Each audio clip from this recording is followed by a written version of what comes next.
Naitwa Kiula Makala Kingu, ni mkurugenzi mtendaji wa Mamlaka Maji Safi na Usafi wa Mazingira MANAWASA.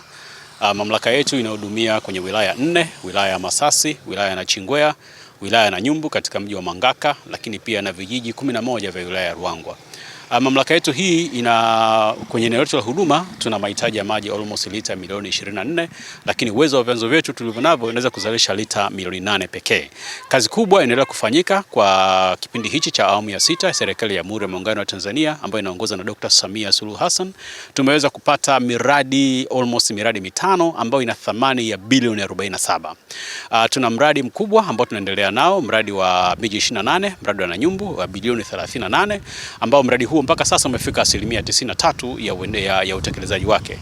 Mradi huu utaweza kuzalisha maji lita milioni 5 ambazo zitasaidia kwa wananchi wote wa wilaya ya Nanyumbu pamoja na mji wa Mangaka. Lakini pia serikali imewekeza fedha nyingine bilioni 3 kwa ajili ya wananchi wa Nachingwea ambako sasa tutaweza kuzalisha maji kutoka kwenye visima 6 ambavyo tumevidevelop ambavyo wananchi wa eneo lile watapata maji ya kutosha, kwa sababu mradi huu utaweza kuzalisha maji lita milioni 2 kwa siku. Maana yake tutakuwa na lita milioni 2 plus lita milioni chache ambazo tunaziandaa tunatengeneza kwa sasa, maana yake wananchi wataweza kupata huduma bora ya maji. Lakini hiyo haitoshi tu, katika mji huu wa Masasi serikali imewekeza zaidi ya bilioni 6 kwa ajili ya miradi miwili mikubwa. Mradi wa kwanza ni mradi wa Chipango ambao huo utazalisha maji almost lita milioni 2 ambayo itaongeza katika mji wa Masasi.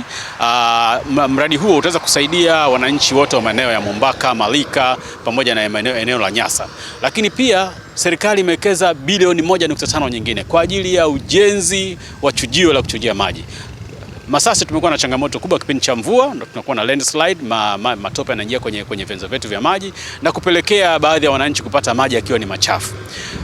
Hiyo serikali imesikia kilio chao na serikali imetupa fedha tayari kwa ajili ya kuanza kutangaza mradi huo. Mradi huo tayari kwenye hatua za utekelezaji kwa kutangaza kwenye mifumo yetu ili tuweze kutekeleza mradi huo.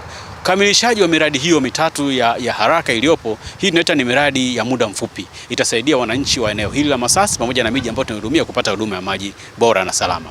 Lakini pia hiyo haitoshi. Tumepitia kwenye maeneo ambayo yako nje ya grid ya kwetu, grid ya tunaita off grid connection.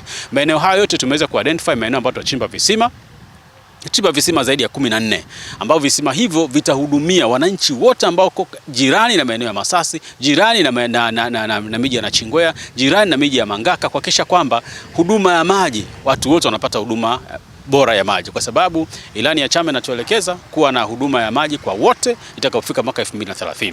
Lakini hiyo haitoshi tu, serikali imeweka mipango ya muda mrefu kuwa na maji kwa miaka 10, 20, 30 ijayo.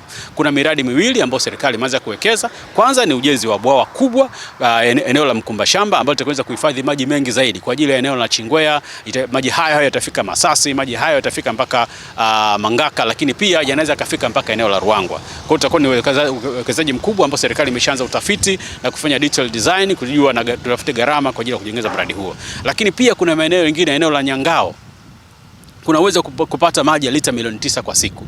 Maana yake ni kwamba tukijumlisha vyanzo vyote hivi vilivyopo na vyanzo ambavyo serikali imeweza kuwekeza ndani ya miaka miwili ijayo kuhakikisha kwamba eneo lote ambalo linahudumiwa na MANAWASA linakuwa na maji kwa 100%. Kazi kubwa ipo, kazi kubwa inaendelea, na sisi MANAWASA ndio watekelezaji wa haya yote ambayo tunaendelea kuyafanya.